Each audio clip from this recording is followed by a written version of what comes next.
I mean, the first thing to say is that just to welcome the range and the depth and analysis of the data, information and perspectives throughout the day, that is actually so useful. And I just nearly, my head is bursting with ideas, questions, and I suppose a new data actually, which is it's really, really interesting.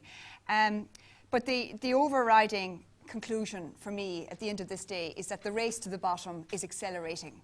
And I think it started off this morning. We talked about this decoupling of wage levels from growth, and how that it basically is just seeped right across the world, and this is the consequences of that and the impact of that is something that we're dealing with now on a day-to-day basis, and that the struggle for survival is getting worse, not better. So I mean, that's the depressing side. And I think what's also really interesting is that, you know, what is happening isn't in a vacuum, that it's politically and ideologically driven, and I think that's been alluded to a number of times during the day. And somebody mentioned earlier on that this is not just the way life is, that it's not an accident. It's actually, as I read somewhere recently, it was an accomplishment to create the kind of inequalities that we actually have at the moment. It's an accomplishment. But what's really fascinating is just how at odds the public and media discourse and political discourse is with the facts, and the facts as they were even presented here today. I mean, it's just completely at odds, and this is, you know, that tells us something about the challenge, you know, facing us, and how we might think about going forward. And we know that income inequality has generated a huge disconnect and division and a breakdown in solidarity within society. That this has been, you know, it's very obvious, I think, from the figures. It's hard to interpret data. I find it very hard to look at some of those lines, chasing an inequality, and I suppose the struggle to change and achieve economic justice won't be achieved through chasing lines up and down graphs, even though they're absolutely critical for us formulating our plans. But we know that the level of social solidarity that has broken down is having a deeply detrimental impacts on our lives. And I just want to say, and upfront say, that we are not immune from that as well. Here in this room, we're not immune from I suppose this kind of the surgence of a kind of competitive model of getting ahead, whether it is in the academic world, the research world, the community sector, the trade union movement, whatever. We haven't been immune from that as well. But I am really heartened to be part of, and to know people here are part of, efforts to try and reverse that and rebuild a more cooperative and solidarity and collective approaches to change and taking a stand for justice. And one of those initiatives is the Coalition to Protect the Lowest Paid, which grew last year on the back of the cut to the minimum wage. And, you know, I think I just want to maybe name some of the organisations that are part of the Coalition to Protect the Lowest Paid. You know, a number of trade unions like SIPTU, Mandate, Unite, the Migrant Rights Centre, European Anti-Poverty Network, the National Women's Council of Ireland, and TASC, of course. And that it's been really fascinating to be part of a group who we haven't traditionally worked together all that much over the last decade, anyways, in my experience, but to actually how effectively we were able to kind of pool our expertise in various, and strengths really, it's not so much expertise but strengths, to work very effectively, I think, despite the fact that they still abolished the JLCs. But anyway, we actually were very, I think, instrumental in getting the minimum wage cut reversed, and we were able to mobilise, and that what's really important is we actually managed to mobilise a lot of support throughout Ireland. And I think one of the ways forward is the effort that's been led by the coalition and others to I suppose to replace the JLC system and to protect the minimum floors and minimum standards of income particularly for low-wage workers who were previously covered by JLCs and the EROs. And I think that, you know, so I would ask people to watch carefully that space. You know, there is a call for action. There is a position being developed, you know, on the new legislation, and we will be looking for support, and we are looking for support to make that and to create a political imperative for that submission to become a reality. The other thing that has really, I think, struck me, and we need to maybe think about a little bit more carefully, is the way in which people who live on low income, whether that's in social welfare or people on low income, how their lives are scrutinised to within an inch of existence. And I thought it was really clear from today how little attention is and a little evidence there is there on people who have the most and the most wealthy, and that we struggle to compile bits of information and material. And I was joking earlier on to somebody that I actually think we should redefine the word socially excluded. Because if that percentage at the top are so far removed from the reality of the majority, they're the ones that are socially excluded, and they're the ones that need to be reintegrated into society, not the other way around. And of course, I think, that has implications, and I'm deadly serious. There is a role then for the state to include and to integrate the wealth, the people who hold the wealth, who have created this other reality for themselves, and that's really through tax reform. And there was a number of ideas put out there about tax reform, and Claiming Our Future, who I'm also involved with, are at the moment a group are developing a campaign for this idea of solidarity tax. And really at the core of that argument is that those with the broader shoulders need to pay their fair share, and they haven't been doing that, and we need to create momentum, and we need to do public education, and we need to challenge the discourse out there that it's okay for those who, the wealth creators, to essentially ride the wave. And we heard, I think Paula set it out very clearly, the ways, if we look at the Forbes Rich list, if you look at the Global Wealth Report, the Boston Consulting Group, I saw it recently, that global wealth has increased by 21%. And that Ireland is actually one of the countries identified as essentially a tax haven for offshore, where people can put their money offshore in other countries. Dublin, actually, not funny enough, Ireland wasn't mentioned; it was Dublin. Was one of those spaces. So tax reform has to come further up the agenda, and has to be core to, I think, our mobilisation for change. And I'd ask people again to watch that space closely. The idea of solidarity tax campaign, drawing on the community platform campaign that was ran last year, which the community platform has since lost all of its resources thanks to government cuts. And that campaign will require all of us to take action, not at a policy level. It'll be people power and people taking a stand, contacting their politicians, engaging in local radio debates late at night, even when you want to turn the radio off, whatever. We actually, that's the kind of effort that's needed at this stage to create a critical mass of people that do not think that paying tax is a bad thing. I think we and the UK must be probably one of the few countries who actually think that paying taxes is actually counterproductive to society, that it isn't a civic responsibility, that it isn't your duty as a participant in society. I actually talked to two businessmen during the week who told me that their taxes had been robbed from them for the last 10 years. And these people also, in the same breath, tried to tell me about all their properties across Ireland that they were renting to all these migrants who were, kind of taking them for a ride, having retired on their pensions, So I thought it was really interesting. So the other thing that, there was a number of ideas coming through the day as well, where there are possibilities and opportunities to mobilise. And there was a couple of this idea of productive investment.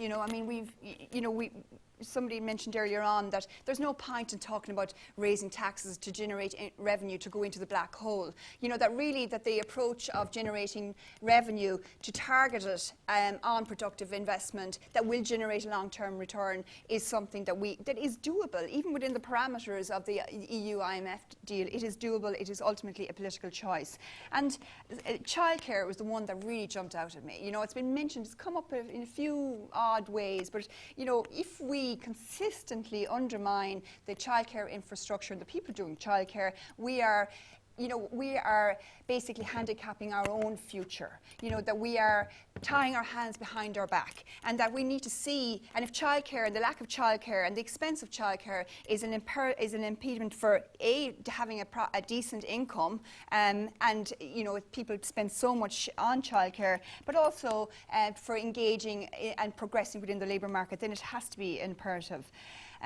Also, I think people mentioned, you know, like the EU directive on minimum standards of income. So there are opportunities. In the next few weeks, Ireland has to come in front of the Universal Periodic Review Committee in Geneva to account for itself and living up to its commitments under a whole range, all the UN and international commitments, including the ILO conventions. So why don't we put on their agenda social rights and economic rights? It seems to have been completely forgotten about out of that in that wider human rights debate. So there's opportunities there. And ultimately, I was thinking also of this, you know, do you remember Tina? There is no alternative. I think we can consistently counter that argument.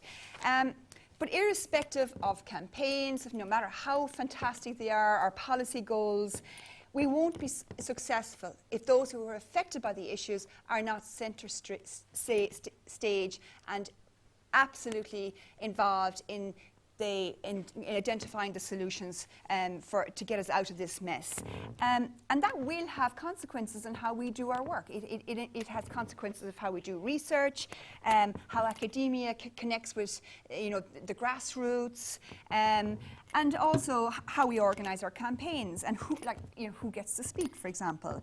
And I think that's something that we really have maybe, you know, not been so good at over the last while, of ensuring and building that solidarity with people who directly experience inequality, income inequality and poverty, and finding a way in which to build solidarity from the grassroots right through to the highest level.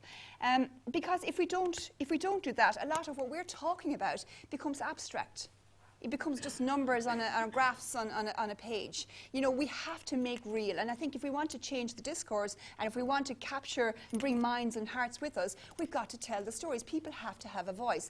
That's what actually connects with people and decision makers, not interesting statistics. And I think that's something we have to find. You know, I think it's a challenge. It's really hard work, but we have to do it. Because also I was conscious of, you know, I was listening to Colin's input earlier on, and he mentioned the word power, and I was like, God, this is fantastic. Long last somebody mentions power, because this is all about power. And in the same way that political power we know is really bad, concentrations of political power we know is really, really bad for society, concentrations of wealth is also really bad for society, because of what it does. Usually political power and wealth go hand in hand. And that if we are to have the motivation and the strength to resist, and I think that young man, you were talking about the resistance to even the idea of sharing, you know, and the wealthy paying more. There is a huge resistance. We know this in our any dinner, family dinner conversation through to conferences. We know there's huge resistance. So in order to break through the resistance, to stick with the struggle, you have to be motivated. And the only way we can be motivated is if we feel, I think, nearly personally, politically and professionally connected to the issues that we're fighting for. And I just want, on that, I want to bring in this issue of unionisation. And I thought it was really interesting all the way through today. There is a direct correlation between strong union representation and decent standards and protections in place. And it has, over history, there's no doubt about it. There's no getting away from it. And so obviously we need to be supporting unions to be stronger, for people to be members of unions, and for stronger unionisation. That is obviously a critical way for thinking about the future and getting behind building stronger unions and unionisation in workplaces that have, especially workplaces that are non-unionised. And I think we can all play a role in that. You know, I think it's not just about, you know, leaving it up to trade unions. I think everybody has to see that as part of their goal. Whether you're working in a university and telling your students about, you know, the importance of joining a union, or being in a workplace that it maybe isn't unionised, or taking a stand for unionisation. Oh yeah, and I think one other thing that we probably need a bit more attention on, focus on, is this concept of work. The whole nature of work has changed. I mean, I think we saw this very much in the last session, but, you know, and I know this from my experience and even during the day, the idea of work and a job generating, being the way to get an income is changing all of the time. The flexible labour market has really broken this idea of the social contract between employer and employee. You could be working in Tesco's, stacking shelves, but you work for somebody else. You don't work for Tesco's. So there's no, protections, security, just even a sense of a relationship has essentially been, in many situations, has been taken out of the equation, which of course makes it very difficult for somebody, maybe say a lone parent trying to feed a family, to get off social welfare into a job, because how in the name of God do you leave something which is bad, but at least you're secure, and leave that for something that's marginally better, but completely insecure and inflexible? And we have to address this issue and understand it a lot more than I think than we do. Then slowly, but surely, nearly coming to the end. The other thing that it was mentioned, I think, this morning, that that even like the spatial concentration of unemployment, or and how different groups in society, women, people with disabilities, older people, have different experiences of income inequality. And I think if we go back to the late 80s and the early 90s, some of the solutions that were actually most successful and had the most long-term impact on the lives of people who had been unemployed and were living in poverty were those that were grown in those local communities. And so this one-size-fits-all approach is not going to work into the future. Now, we need the macroeconomic approach and policy. Clearly we do, and that's, I think, a lot of our responsibility is to create the conditions for that policy at a national level. But if we don't connect and look at how targeted approaches, local approaches, building the grassroots, building solutions from the bottom, that actually is a really critical part of the solution. And it's messy, as the other thing. It's not easy. We give out to the government and the state for trying to apply this kind of one-fit-all approach, but actually sometimes we resist it ourselves a little bit, because it does require maybe a kind of dilution of expertise, for example. Solutions will come from different sources and mean different things for different people. So I suppose, I think it was Micheál Collins, you said something earlier on that really struck with me, that the unthinkable can happen. And I think we actually sometimes we have to believe that the unthinkable can happen as well, and this requires leadership. Values really does matter, and I think Tom O'Connor was talking about this earlier on, that we have to decide, and we have to get off the fence. Are we in the business of containment and kind of soothing the rough edges of poverty and inequality? Are we compliant in grooming people for a labour market that is never going to give them their rights? Or are we buying into this idea that there's an acceptable level of dissent? Is too far?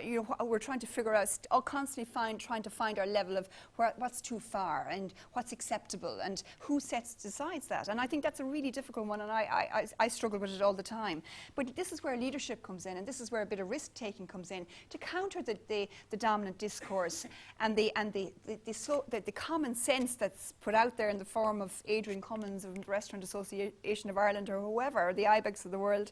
We have to find and come up with and be leaders to counter that. And I suppose that's why I thought today was really useful, because you can't go out into a war, basically, and we are in a war zone, without being equipped. And the information I think I got today certainly equipped me for the war. And I do not want to be, maybe in 20, 30 years' time talking to my grandchildren, and they ask me, what did you do during the Great Recession? And I said, well, I read a few books and I went to a few interesting seminars. And I suppose what I'm saying is, what are we doing at this time? We have to take action. We can't just sit back and, I suppose, describe it and analyse it and comment on it. We have to turn that into action. And I suppose I hope I've just given you some ideas of where some of that action is happening and bubbling, and that we need a lot more of it. So thank you very much.